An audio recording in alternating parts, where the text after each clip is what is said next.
انسان زندگی میں جب جدوجہد کرتا ہے، کوشش کرتا ہے، وہ بہت سارے دنیاوی اسباب اختیار کرتا ہے۔ جتنی عقل اللہ نے دی ہوتی ہے اس عقل کا بھی وہ استعمال کرتا ہے، کوشش کرتا ہے کہ کچھ اچیو کر سکے زندگی میں، کچھ مقاصد کا حصول اسے میسر آئے۔ عزیز بھائیوں، ایک بات اپنے ذہن میں اچھی طرح بٹھا لیں اور لکھ لیں کہ زندگی میں جو کسی بندے کو کامیابی حاصل ہوتی ہے وہ رب تعالیٰ کی مدد سے حاصل ہوتی ہے۔ اگر رب تعالیٰ مددگار ہو تو پھر کوئی چیز بھی رستے میں رکاوٹ نہیں بنتی، اور اگر مالک کریم کو منظور نہ ہو تو انسان بہترین سیاستدان ہو، اچھا ایڈمنسٹریٹر ہو، اس کا ذہن بڑی وسعت رکھتا ہو، بڑی اچھی پلاننگ کرنا جانتا ہو، سارا کچھ ہو، تو بندہ ناکام ہو جاتا ہے۔ مسلمانوں کو جتنی کامیابیاں ملیں ان کا پس منظر صرف اتنا تھا کہ اللہ تبارک و تعالیٰ نے اپنے بندوں کی مدد فرمائی، اور اب تعالیٰ نے قرآن مجید میں اس حقیقت کا بیان کیا، فرمایا بل اللہ مولاکم، فرمایا بلکہ اللہ تمہارا مولا ہے، وَهُوَ خَيْرُ النَّاصِرِينَ، اور وہ بہترین مددگار ہے۔ وہ جو رب تمہارا مولا ہے وہ بہترین مددگار ہے، اور اگر وہ مدد کرے تمہاری، سورہ آل عمران میں آگے جا کے ارشاد فرمایا اگر اللہ مدد کرے تو پھر تم پر کوئی غالب نہیں آ سکتا، اور اگر وہ تمہاری مدد چھوڑ دے تو پھر کوئی تمہاری مدد کر سکتا، کوئی مدد نہیں کر سکتا۔ بدر کی جنگ بھی اور فتح مکہ بھی رمضان المبارک میں ہوا ہے۔ میں دونوں پر غور کر رہا تھا تو ایک نیا مضمون میرے ذہن میں آنے لگا۔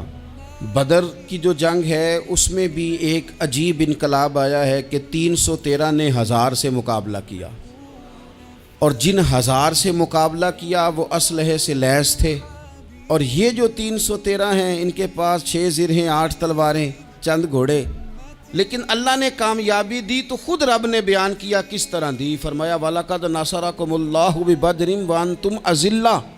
وہ کامیابی اس طرح ملی ہے کہ رب نے تمہاری مدد کی تھی، تم تو کمزور تھے، اللہ نے بدر میں تمہاری مدد کی، تم جیت گئے۔ وَلَقَدْ نَصَرَكُمُ اللَّهُ بِبَدْرٍ وَأَنْتُمْ أَذِلَّةٌ، اللہ نے بدر میں تمہاری مدد کی، تم تو کمزور تھے۔ پھر فتح مکہ نصیب ہوئی تو اس میں بھی بہترین منصوبہ بندی نبی پاک علیہ السلام نے فرمائی، بہترین حکمت عملی حضور نے اپنائی، لیکن ہمیں جو اللہ رسول نے بات سمجھائی وہ کیا ہے؟ اذا جاء نصر اللہ والفتح، فرمایا جب اللہ کی مدد آئی اور فتح نصیب ہو گئی۔ یہ اللہ نے مدد فرمائی تمہاری، یہاں بھی فتح مکہ بھی اللہ کی مدد سے، جنگ بدر بھی اللہ کی مدد سے۔ وہ جو مدد ہے اللہ تعالیٰ کی، جب وہ ہم یہ کرتے ہیں کہ ہم اپنی ساری زندگی سیاست کی نظر کر دیں۔ ہماری سیاست صرف ملک میں نہیں ہوتی، ہماری سیاست خاندان میں بھی ہوتی ہے، ہم گھر کے اندر بھی سیاست کرتے ہیں، ہم کسی خاص طریقے سے لوگوں کو اپنے پیچھے چلانا چاہتے ہیں، ہم ایک خاص اسلوب اختیار کرتے ہیں کہ لوگ ہمارے پیچھے چلیں۔ اس کا نقصان ہمیں یہ ہوتا ہے کہ سیاست جو ہوتی ہے یہ شطرنج کے ہیر پھیر کی طرح ہوتی ہے، تو اس کے راز بڑی جلدی کھلنے لگ جاتے ہیں، پتہ چل جاتا ہے کہ بندہ مخلص نہیں تھا، سیاست کر رہا تھا، طریقے سلیقے سے اس نے جوڑ کے رکھا ہوا تھا۔ ہم ہر جگہ سیاست کے بل بوتے پر چیزوں کو لے کے چلنا چاہتے ہیں، سیاستیں ناکام ہو جاتی ہیں، سیانے لوگ فیل ہو جاتے ہیں، بچتا صرف وہی ہے جس کے پیچھے رب تعالیٰ کی مدد شامل حال ہوتی ہے۔ اپنی زندگی کے اندر ہم جو کچھ بھی کر رہے ہیں، جس شعبے سے بھی ہمارا تعلق ہے، آج ہم نے اس بات پہ غور کرنا ہے کہ پہلے تو یہ غور کر لیں کہ جو کام ہم کر رہے ہیں کیا وہ کام ایسا ہے کہ اس میں اللہ کی مدد ہمیں ملے گی؟ اگر آپ کوئی معاذ اللہ ناجائز کام کر رہے ہیں، فعل حرام کا ارتکاب کر رہے ہیں، تو اس میں تو مدد الہی آئے گی نہیں۔ پہلے تو یہ دیکھیں جو کر رہے ہیں وہ کام مدد الہی والا ہے، اور اگر اللہ تعالیٰ کی مدد والا وہ کام ہے پھر اس پر غور کریں کہ کیا ہم نے مالک سے مدد کا سوال کیا ہے، ہمیں مدد میسر آ رہی ہے۔ وہ میں نے بزرگوں سے ایک بات سنی تھی، وہ بڑی یاد رہ گئی۔ وہ فرمایا کرتے تھے قابلیت بھی بڑی چیز ہے لیکن قبولیت سب سے بڑی چیز ہے۔ قابل ہونا بھی بڑی بات ہے لیکن زیادہ بڑی بات یہ ہے کہ اس کی بارگاہ میں قبول بھی ہے کہ نہیں۔ اپنی زندگی میں اللہ کی مدد کی طرف بڑھیں، مالک کی مدد کا حصول اختیار کرنے کی کوشش کریں، اللہ کے ساتھ اپنے آپ کو جوڑیں۔ اگر اللہ کی مدد نصیب ہو، یہ جو ہم جتنا ڈرتے رہتے ہیں، سہمے رہتے ہیں، پریشان رہتے ہیں کوئی کیا کر دے گا، ہمارے ہاں نا ہر شعبے میں معاذ اللہ ایک مافیا ہے، الا ماشاء اللہ۔ وہ مافیا کہتا ہے میرے ساتھ ملو گے تو میں چلنے دوں گا، ورنہ میں نہیں چلنے دوں گا، مارکیٹ میں آ ہی نہیں سکتا فلانا بندہ، چونکہ یہاں ہمارا قبضہ ہے۔ اور میرے بھائی پھر بہت سارے لوگ جن کی نیتیں اور ارادے بڑے اچھے ہوتے ہیں شروع میں، وہ بھی اس مافیا کا شکار ہو جاتے ہیں اور ان کے رنگ میں رنگ جاتے ہیں۔ یاد رکھنا، کسی شخص کی بلیک میلنگ کا کبھی شکار نہ ہونا، کبھی کسی کی میٹھی اور مسجع مکفہ باتوں کا شکار نہ ہونا۔ کوئی کیا کر سکتا ہے اگر اللہ مددگار ہو تو؟ جس کو رب کریم اٹھانا چاہے اسے کوئی گرا سکتا ہے؟ ہم یہ ڈرے ڈرے سہمے پریشان فیصلہ کرنے کی طاقت نہیں، مجھے چلنا چاہیے کہ نہیں، اٹھنا چاہیے کہ نہیں، کرنا چاہیے، اٹھ باندھ کمر کیوں ڈرتا ہے؟ پھر دیکھ خدا کیا کرتا ہے۔ حضرت عبداللہ ابن عباس فرماتے ہیں میرے نبی پاک علیہ السلام نے میری تربیت فرمائی، حضور نے میری تربیت فرمائی، اور محبوب پاک علیہ السلام نے فرمایا عبداللہ یاد رکھنا، یہ نوجوان دوست میری بات لکھ لیں، پریشان لوگ میری بات لکھ لیں، جن کے پاس قوت فیصلہ نہیں وہ اس بات کو لکھ لیں۔ حضرت عبداللہ ابن عباس فرماتے ہیں میرے نبی پاک علیہ السلام نے مجھ سے فرمایا تھا عبداللہ سن، اگر ساری دنیا مل کے تیرا کوئی نفع کرنا چاہے کر نہیں سکتی جب تک میرے رب کی رضا نہ ہو، اور فرمایا ساری دنیا مل کے تیرا کچھ بگاڑنا چاہے تو عبداللہ بگاڑ نہیں سکتی جب تک رب کریم کی حکمت کا تقاضا نہ ہو۔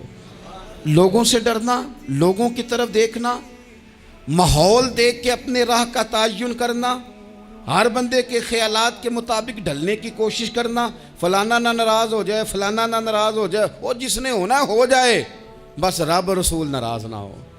اپنی زندگی میں اپنے مالک کو مولا جان کے، بل اللہ مولاکم، اللہ تمہارا مولا ہے، وَهُوَ خَيْرُ النَّاصِرِينَ، وہ بہترین مددگار ہے۔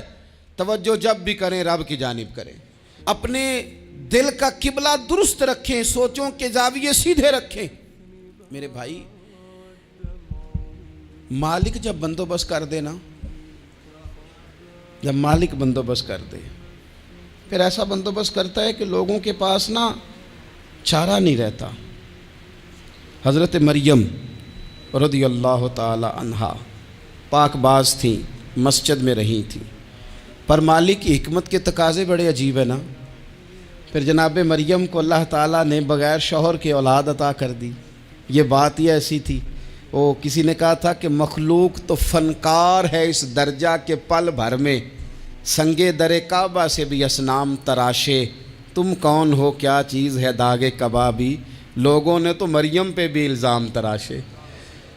تو لوگوں نے کہا کدھر سے لے آئی بچہ، تیرا باپ تو ایسا نہیں تھا، کہاں سے لے آئی؟ اللہ کرے میں آپ کو سمجھا سکوں، ذرا اپنے آپ کو وہاں کھڑا کریں کہ ایک پاک باز عورت، پاک باپ کی بیٹی، طیب ماں کی بیٹی، اور اللہ کے گھر میں پرورش پانے والی خاتون، ایک وہ وقت اور ایک یہ وقت کہ اس عورت کو کٹہرے میں کھڑا کر کے پوچھا جا رہا ہے کہ معاذ اللہ تیری گود میں بچہ جائز نہیں ہے، کہاں سے لائی ہے؟ اب خود سے صفائیاں بندہ کتنی کو دے، کتنی کو وضاحتیں کرے۔ اور میں نے تو اپنی زندگی میں دیکھا ہے زیادہ وضاحت دینے والے کو بھی لوگ جھوٹا سمجھنے لگ جاتے ہیں، زیادہ وضاحت دینے پر بھی لوگ کمزوری کا اظہار سمجھتے ہیں کہ کمزور پڑ گیا۔ آپ صلح کی کوشش کرتے ہیں، سامنے والا بزدل سمجھ لیتا ہے، زیادہ وضاحتیں بھی کمزور کر دیتی ہیں۔ اب حضرت مریم کو کٹہرے میں کھڑا کر کے کہا بچہ کس کا ہے؟ تو پھر خدا بندوبست جب کرے، اللہ جب مددگار ہو، تو پھر حضرت مریم کی گواہی درختوں سے نہیں دلوائی، اس نے پتوں سے نہیں دلوائی، پھر فرشتے نہیں بھیجے۔ حضرت مریم کہنے لگی مجھ سے نہ پوچھو، وہ جو پنگوڑے میں ہے اسی سے پوچھ لو، ان سے پوچھو نا، وہ کون ہے پوچھ لو، ان سے کر لو سوال۔ انہوں نے کہا پنگوڑے میں چند دنوں کا بچہ، یہ جواب دے گا؟ مددگار تھا رب، ان کی برات کا اعلان کرنا تھا مالک نے، اور جب مالک اعلان کر دے، جب مالک تیری صفائی دینا چاہے، جب مالک تجھے دنیا کے سامنے نکھارنا چاہے، تو پنگوڑے میں لیٹے حضرت عیسیٰ بول کے کہنے لگے انی عبداللہ آتانی الکتاب، فرمایا میں اللہ کا بندہ ہوں، رب نے مجھے کتاب عطا کر کے نبی بنا کے دنیا میں بھیجا ہے، میں اللہ کا بندہ ہوں، کتاب لے کے آیا ہوں، نبی بن کے آیا ہوں۔ پھر پنگوڑے سے اعلان ہو گیا، پھر بچہ بول پڑا۔ اور یہ ایک دفعہ نہیں بات ہوئی، یہ بنی اسرائیل میں ایک جریج نام کے شخص بھی تھے جو نماز پڑھ رہے تھے، بعض نے لکھا ہے نفل نماز تھی، اماں نے پکارا تو آئے نہیں، تو ماں کے منہ سے نکل گیا تو اتنی دیر تک مرے گا نہیں جب تک کسی بے حیا عورت کا منہ نہ دیکھ لے۔ تو وہ عبادت گزار تھے، لیکن لوگوں نے ان کی عبادت، ریاضت، پرہیزگاری کو نہیں دیکھا، بس ایک عورت کو بھیج کے الزام لگوا دیا۔ وہ عورت آیا جایا کرتی تھی، اب آ جاتی ہیں عورتیں، مسئلہ پوچھنے کی نیت سے بھی آ جاتی ہیں۔ ماحول میں کچھ جگہ ایسی بھی ہیں جہاں عورتیں دم کرانے کے بہانے آ جاتی ہیں۔ وہ خاتون آتی جاتی تھی اس خانقاہ پہ، آستانے پہ، یہ بخاری میں موجود ہے، پھر اس نے کہا میری گود میں جو بچہ ہے یہ انہی کا ہے۔ مجھے بتائیں کیسے بندہ وضاحت دے؟ حالات خراب ہو گئے، لوگ کٹیا جلانے لگے، ماحول اور طرح کا بن گیا۔ میرے نبی پاک علیہ الصلوۃ والسلام فرماتے ہیں پھر اس رب کے بندے نے کہا مالک تو کریم ہے، تیری مشیت کا تقاضا آیا جو میری ماں نے جملے بولے تھے، پر اب میں وضاحت دینے کے قابل نہیں رہا، اب تو ہی کرم کرے گا تو دروازہ کھلے گا۔ تو وہ چند دنوں کا بچہ پنگوڑے میں بول کے کہنے لگا میں اس درویش کا نہیں، میں تو فلانے چرواہے کا بچہ ہوں، وہ جو بکریاں چراتا ہے۔ رب کی مدد کو پکاریں، اپنے ساتھ اپنے مالک کی مدد کو شامل کریں، تھوڑے رزق پر بھی گزارا اچھا ہونے لگ جائے گا۔ سارے لوگ آپ کو گرانے کی تدبیریں کر رہے ہوں گے اور مالک آپ کو عزتیں عطا فرما دے گا، اس کی بارگاہ سے حکمت کا تقاضا اور ہو جائے گا۔ ہم نے ساری زندگی لوگوں کو راضی کرنے میں گزار دی، ساری زندگی بڑھاپا آ گیا بچوں کو پالتے، اور بچوں نے آخری عمر میں کہہ دیا ابا اگر کوئی ڈھب کا کام کر لیتے تو آج ہمارے دن بھی پھر نہ جاتے۔ ساری زندگی گزار دی بہن بھائیوں کو راضی کرنے میں، ساری زندگی گزار دی ذمہ داریاں اٹھانے میں، ان کو 99 دفعہ دیا، ایک دفعہ نہیں دیا تو انہوں نے کہہ دیا تو نے تو کبھی دیا ہی نہیں، تو تھا ہی نہیں۔ ساری زندگی محلے داروں، علاقے والوں کو راضی کرنے میں گزار دی۔ اور میں نے ایسے لوگ بھی دیکھے دین کے لیے وقت گزارا، لیکن جب بڑھاپے میں دانت کام نہ کرتے تھے تو وقت کے مفتیوں کو بھی مسجدوں کی کمیٹیوں نے کہہ دیا اب آپ کی سمجھ نہیں آتی، ہم نے خطیب کو یور رکھنا ہے، نہ دیکھو دنیا کی طرف، دنیا رلا دیتی ہے، نہ راضی کرو بندوں کو، بندے تھکا دیتے ہیں، نہ پیچھے بھاگو ہر وقت دنیا داروں کے، یہ انسان کو کمزور کر دیتے ہیں۔ وہ تو کریم ہی بڑا ہے، 2 آنسو زمین پر بعد میں گرتے ہیں، بندے کے گناہ سارے پہلے معاف فرما دیتا ہے۔ اللہ کی مدد کا حصول، اپنے مالک کی مدد کی طرف بڑھنا، آپ کو بدر کی جنگ بھی یہی درس دے گی، آپ کو احد کا میدان بھی یہی سبق دے گا، فتح مکہ بھی یہی سبق دے گا۔ میرے دوستو جب رب مدد فرمائے، جب اللہ مددگار بنے، دوستوں سے ایک بات اکثر کرتا ہوں، میں کہتا ہوں کہ جتنے درد سے آپ امیر کو اپنی کہانی سناتے ہیں نا، اور جس طرح آپ کے آنسو بات کرنے سے پہلے گر جاتے ہیں کہ غریب ہیں، بچیاں ہیں، کاروبار نہیں، او میرے سنگیو، اس سے آدھے آنسو اپنے رب کی بارگاہ میں بکھیرو، اس کے حضور عرض گزار ہو جاؤ، اس سے طلب کرو۔ ایک وقت انسان پر زندگی میں ایسا آتا ہے کہ اسے یوں محسوس ہوتا ہے کہ میرا سایہ بھی ذرا سا پیچھے ہٹ گیا ہے، اسے یوں لگتا ہے کہ میں کسی سہارے پہ ہاتھ ڈالتا ہوں تو وہ بھاگ جاتا ہے مجھ سے، لیکن مالک کی بارگاہ ایسی عظیم بارگاہ ہے، رب رسول کے آستانے اتنے بڑے ہیں کہ آپ جب وہاں کشکول طلب دراز کرتے ہیں تو جھولی پھیلانے میں دیر لگتی ہے، ان کو بھرنے میں تو کوئی دیر نہیں لگتی۔ ہم نے اپنا سوچ کا قبلہ ہی دنیا کو بنا لیا ہے۔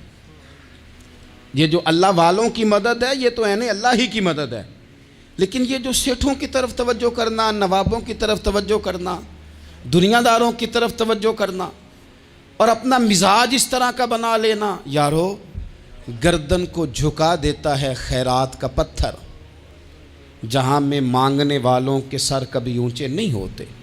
اور اقبال کہتے ہیں غیرت ہے بڑی چیز جہان تگ و دو میں، پہناتی ہے یہ فقر کو تاج سردارا۔ میں عرض کروں گا کہ اپنی آپ جب توجہ کا قبلہ اللہ رسول کو بنائیں گے تو رب فرماتے ہیں وَيَرْزُقْهُ مِنْ حَيْثُ لَا يَحْتَسِبُ، میں نہ تجھے وہاں سے رزق دوں گا جہاں سے کبھی تیرا گمان بھی نہیں گیا ہوگا، کہ یہاں سے بھی مل سکتا ہے، تو نے سوچا بھی نہیں ہوگا۔ بخاری شریف میں حدیث ہے، حضرت جابر ابن عبداللہ فرماتے ہیں نبی پاک صلی اللہ علیہ وسلم نے نا 300 لوگوں کا ایک لشکر روانہ کیا کسی مہم کے لیے، کسی جہاد کے لیے۔ حضرت ابو عبیدہ بن جراح رضی اللہ تعالیٰ عنہ امیر لشکر تھے۔ فرماتے ہیں غربت اتنی زیادہ تھی، بھوک اتنی زیادہ تھی کہ ایک ایک کھجور دن میں ایک وقت کھانے کو ملتی تھی، اور کچھ دن ایسے آئے کہ اب کھجور بھی نہیں مل رہی۔ فرماتے ہیں اتنی زیادہ بھوک لگی مجاہدین کو 300 بندہ پتے کھا کے گزارا ہونے لگ گیا۔ یہ بخاری میں موجود ہے۔ آپ فرماتے ہیں کہ دریا کے کنارے ہمارا پڑاؤ تھا، ٹھہراؤ تھا، جب بھوک سے نڈھال ہو گئے نا وَيَرْزُقْهُ مِنْ حَيْثُ لَا يَحْتَسِبُ، اللہ وہاں سے روزی دیتا ہے، گمان بھی نہیں ہوتا۔ فرماتے ہیں ایک مچھلی اللہ تعالیٰ نے دریا کے کنارے بھیجی، فرماتے ہیں وہ تھی تو مچھلی پر پہاڑ جتنی تھی۔ بخاری میں لفظ ہیں، حضرت جابر ابن عبداللہ رضی اللہ تعالیٰ عنہ فرماتے ہیں 300 آدمی 18 دن تک اس مچھلی کو کھاتے رہے، مچھلی ختم ہی نہیں ہوئی۔ مچھلیاں نہیں، مچھلی کہتے ہیں 18 دن 300 بندہ کھاتا رہا، مچھلی ختم ہی نہیں ہوئی۔ اور فرماتے ہیں کہ اس کی ہڈی نکال کے، کانٹا کہیں گے آپ اپنی زبان میں، کہتے ہیں وہ نکال کے نا تو اس کو کھڑا کیا نا جب، تو اونٹ کجاوے سمیت اس کے بیچ سے گزر جاتا تھا، 2 اس کے کانٹے جوڑے۔ فرماتے ہیں وہ اس کا گوشت ہم کھاتے تھے اور اس کی چربی بطور تیل کے ہم جسموں پہ ملتے تھے، بیماروں کو اس سے سکون آتا تھا، تندرستی شفا ہوتی تھی۔ فرماتے ہیں ہم کھایا بھی ہم نے، اور کچھ لے کے ہم مدینے بھی گئے، اور قربان جائیں نبی پاک نے بھی اس میں سے کھایا۔ ہم نے عرض کی حضور یہ معمہ کیا ہے، یہ ماجرا کیا ہے؟ تو محبوب نے فرمایا تمہارے پاس غذا نہیں تھی، رب نے تمہارے لیے بندوبست کیا ہے، اللہ نے تمہیں دیا ہے۔ مکان شروع کر لیا، ایک صاحب نے وہ مکان بنانے لگے، آپ وہ حساب لگا رہے ہیں، کہتے ہیں میرے پاس اتنے پیسے ہیں، اتنے میں نے فلانے دوست سے کہنا ہے اس نے دے دینے، اتنے فلانے رشتہ دار سے کہنا ہے اس نے دے دینے، اتنے فلانے سے کہنا ہے اس نے دے دینے۔ یہ ساری کاپی بنا کے مکان شروع کر لیا۔ جو روز کہتا تھا نا کوئی حکم ہو جاتے 10 سب سے پہلے اس کو کہا میاں پیسے چاہیے دن، وہ کہندا ہو کل ہی منڈا ٹوریا ہے، کدے تو پرسوں 10 داتے لب جانے سن۔ میں آپ کو اپنے تجربے کی بات بتا رہا ہوں۔ جن لوگوں کا خیال ہوتا ہے نا کہ آپ سٹارٹ کریں فلانا کام، ہم آپ کے ساتھ ہیں، اللہ کا ہی کوئی نظام ہے، وہ بالکل بھی نہیں ساتھ ہوتے۔ لیکن ایسا نہیں ہے کہ کوئی ساتھ نہیں ہوتا، اللہ تعالیٰ بڑے اسباب پیدا کرتا ہے، وہاں سے دیتا ہے جہاں سے گمان بھی۔ ہمارا یہ ذہن بن جاتا ہے ہم ساری اپنے حساب سے چلتے ہیں، اتنے رشتہ داروں سے، اتنے، کون آپ کے ساتھ چلے گا؟ سوال ہی نہیں پیدا ہوتا۔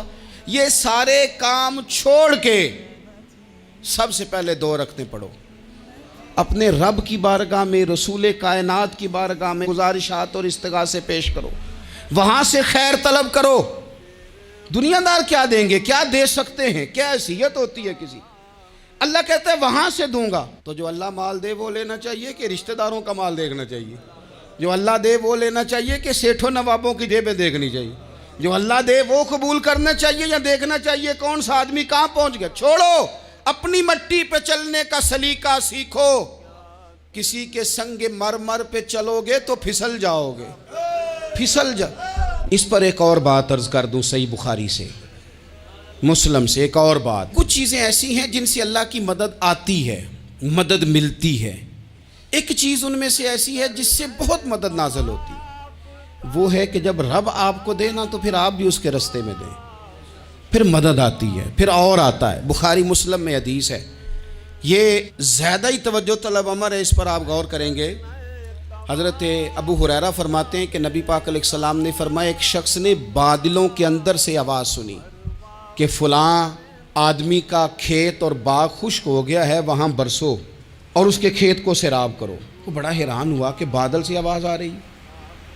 پھر اس نے دیکھا کہ ایک پہاڑی پر بارش ہوئی، وہ بادل وہاں برسا، پھر نالیوں سے ہوتا ہوا پانی ایک طرف چلا تو جس نے آواز سنی تھی حضور بیان کر رہے ہیں، وہ بھی پیچھے پیچھے چلا کہ پانی کدھر جا رہا ہے۔ اس نے جا کے دیکھا کہ ایک مقام پہ ایک باغ کو وہ پانی لگ رہا ہے اور ایک آدمی وہ پانی لگا رہا ہے۔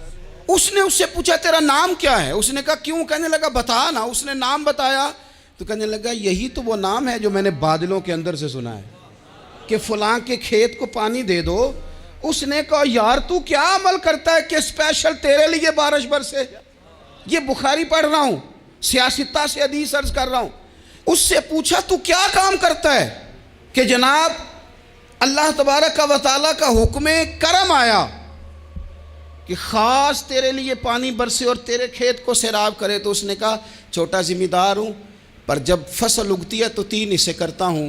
ایک حصہ اپنے بال بچوں پہ، بہن بھائیوں پہ خرچ کرتا ہوں، ایک حصہ پورا، اور ایک حصہ دوبارہ کاشتکاری پہ لگاتا ہوں، اور تیسرا حصہ خالص میں نے مسکینوں، یتیموں اور غریبوں کے لیے رکھا ہوا ہے۔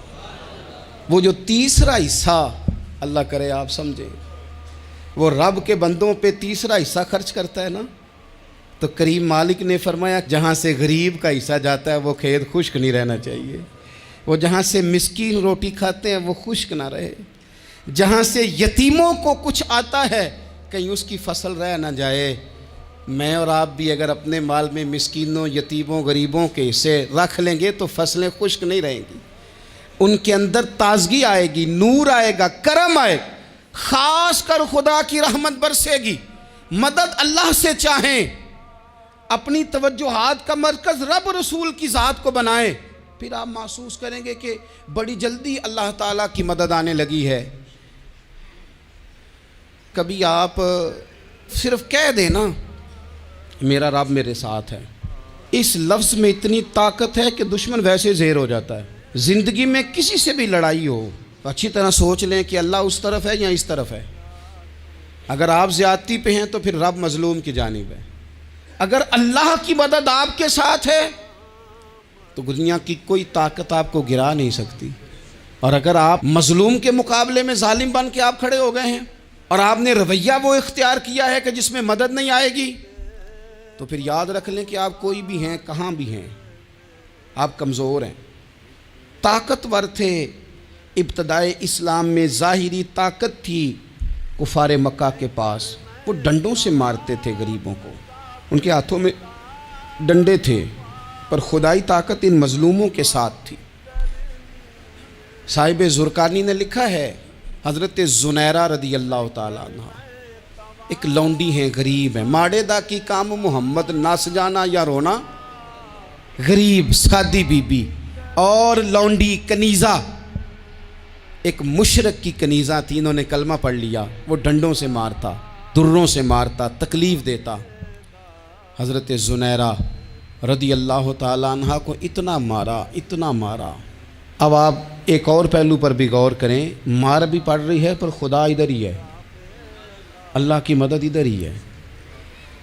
رب کہتا ہے کہ پہلے تو صبر کرنا، ان اللہ مع الصابرین، تو صبر کرے گا تو پھر رب کی معیت ملے گی، ذرا ٹھہرنا، تو تھوڑا ڈٹنا۔ ان الذین قالوا ربنا اللہ ثم استقاموا تتنزل علیہم الملائکہ، تو کہے اللہ میرا رب ہے، پھر تو پہلے ڈٹ، پہلے تو نے ڈٹنا ہے۔ ثم استقاموا، جو ڈٹ گیا، تتنزل علیہم الملائکہ، ڈٹنے والے کے لیے مدد آتی، پہلے تھوڑا ٹھہرنا پڑتا ہے، پہلے تھوڑا صبر کرنا پڑتا ہے، حوصلہ کرنا پڑتا، اس کے بعد مدد آتی۔ مار پڑ رہی ہے، مارا جا رہا ہے حضرت زنیرہ کو، ان کا مالک جو ہے ظاہری آقا وہ مار رہا ہے، یہ کنیزہ ہے، اتنا مارا اتنا مارا، ان کی بینائی چلی گئی، نظر آنا بند ہو گیا۔ ابو جہل آیا اور کہنے لگا زنیرہ دیکھا نا ہمارے بت تیری آنکھیں لے گئے، معاذ اللہ، لات و منات ہمارے بتوں نے تجھے اندھا کر دیا۔ اب ایسا نہیں ہے کہ بی بی روتی جا رہی ہے، روتی جا رہی ہے، مایوسی مایوسی، معاذ اللہ، پریشانی، غریبی بڑی ہے، پوچھنے والا کوئی نہیں، یہ باتیں نہیں۔ کیا جملے ہیں خاتون کے، کیا لفظ ہیں۔ ابو جہل نے تنزیہ کہا، معاذ اللہ، کہنے لگا دیکھا نا ہمارے بتوں نے تجھے اندھا کر دیا۔ تو جناب زنیرہ آنکھوں کی بینائی گئی ہے اور رات کو گئی ہے، دکھ ابھی تازہ ہے، لیکن اللہ پہ جو توکل ہے، اپنے مالک سے جو رشتہ ہے، وہ اتنا مضبوط ہے، اتنا طاقتور ہے، اس میں اتنی گہرائی ہے کہ حضرت زنیرہ بول کے نا اتنی قوت سے بولی، اتنی طاقت سے بولی کہ پورے کفر پر لرزہ طاری ہو گیا۔ فرمانے لگی تمہارے بتوں کی کیا اوقات ہے کہ وہ میری بینائی لے جائیں؟ یہ میری رب کی حکمت کا تقاضا ہے۔ جب تک اس نے چاہا زنیرہ دیکھتی رہی، اور جب اس نے چاہا زنیرہ کی آنکھوں کی بینائی چلی گئی، اور اگر وہ چاہے گا نا تو بینائی واپس بھی کر دے گا۔ اگر ہو ذوق یقین پیدا تو کٹ جاتی ہیں زنجیریں، اگر وہ چاہے گا تو بینائی آ بھی جائے گی۔ حضرت زنیرہ نے رات کو یہ لفظ کہے، ابو جہل اور سارے کفار ڈر کے سن کے چلے گئے، آپ اطمینان سے آ کے بستر پہ سوئی۔ جب سویرے اٹھی تو اللہ نے آنکھوں کی روشنی واپس کر دی تھی۔ آنکھوں کی اب چھڑی پکڑی ہے، بازاروں میں گھومتی ہیں، کہتی ہیں بلاؤ کدھر ہے تمہارے نات و منات، دیکھو میرے رب نے روشنی واپس کر دی۔ آ کر میرے ساتھ ادھر آ، ستمگر ہنر آزمائیں، تو تیر آزما ہم جگر آزمائیں۔ بیمار لوگوں یاد رکھو، کہہ دیا ڈاکٹر نے کہ تو بڑا بیمار ہے، تو بڑا کمزور ہے، یہ ہو گیا وہ ہو گیا، تو ڈاکٹر اپنے علم کے مطابق بات کر رہا ہے، ہوگا تو وہ جو میرا رب چاہے گا۔ کمزور ہو جانا، پریشان ہو جانا، تکلیف میں آ جانا، پتہ نہیں بات ہو گئی ہے تو جانے کیا ہو جائے گا۔ اپنی زندگی کے اندر اپنے رب سے رشتہ مضبوط کریں، رسول کائنات سے رشتہ مضبوط کریں، اللہ والوں سے رشتہ مضبوط کریں۔ حضرت زنیرہ نے پیغام دیا کہ زندگی میں جو جینا چاہتے ہیں تو وہ رب کا نام لے کے جی سکتے ہیں، جو اپنی زندگی میں خوشیاں دیکھنا چاہتے ہیں تو رسول اللہ کے نام پر خوشیاں دیکھی جا سکتی ہیں۔ توکل کی بنیاد پر بندہ خوشیاں لے سکتا ہے، اور اگر انسان میں توکل نہیں ہے تو پھر وہ اس کالے جادو سے بھی ڈر رہا ہے، وہ نیلے سے بھی ڈر رہا ہے، وہ پیلے سے بھی ڈر رہا ہے، وہ فلانے سے بھی ڈر رہا ہے، وہ میرے خلاف فلانا رشتہ دار سازش کر رہا ہے تو ڈر رہا ہے، فلانا میرے بارے میں یہ کر رہا ہے تو ڈر رہا ہے، وہ پتہ نہیں دنیا ادھر ہو جائے گی تو کیا ہو جائے گا، اٹھ باندھ کمر کیوں ڈرتا ہے، پھر دیکھ خدا کیا کرتا ہے۔ تو اس ساری گفتگو کا نچوڑ آپ کو یہ عرض کیا ہے، سب سے پہلے تو یہ کہ میدانوں میں مدد بھی اللہ کی، رزق میں مدد بھی اللہ کی، فصلیں خشک ہوں تو مدد پھر بھی اللہ کرے، تو پھر ساری مدد، اور اگر انسان بیمار ہو تو پھر بھی مدد اللہ کی۔ تو اپنے اللہ کی جانب توجہ کو بڑھائیں، آپ اللہ سے مدد کے سوالی بنیں۔ ترمذی کی ایک حدیث ہے، میں آپ کو زندگی کا تجربہ بتاتا ہوں کہ جب میں بڑا پریشان ہوتا ہوں تو یہ والی روایت کھول لیتا ہوں، مزہ دیتی ہے۔ میرے نبی پاک علیہ السلام نے فرمایا اپنے دکھ سیٹھوں نوابوں کو نہ کہنا، مالداروں کا نہ کہنا، ورنہ اللہ تمہیں کبھی غنی نہیں کرے گا۔ فرمایا اپنے دکھ اپنے رب کی بارگاہ میں عرض کرنا، جلدی کرے یا دیر سے کرے اللہ تمہیں لوگوں سے بے نیاز کر دے گا، اللہ تمہیں غنی کر دے گا۔ رات کو بیٹھو نا اس کی بارگاہ میں، اسے دکھڑے سناؤ، چھوٹی چھوٹی باتیں، حضور نے فرمایا نمک بھی مانگو تو رب سے مانگو، چھوٹی چھوٹی بات سے شروع کرو نا۔ جب بندہ شروع کرتا ہے نا چھوٹی چھوٹی چیزیں تو بڑی ساری چیزیں، یہ اس طرح ہوتا ہے جیسے بندہ رب سے گفتگو کر رہا ہے، مالک مجھے یہ چاہیے، مالک میں یہاں کمزور ہوں، اللہ میں یہاں پریشان ہوں۔ آپ یہ کر کے تو دیکھیں، لمبی لمبی دعائیں مانگ کے تو دیکھیں، اس کے حضور جوڑ کے تو دیکھیں، آپ دیکھیں گے راحت کتنی ہے، سکون کتنا ہے۔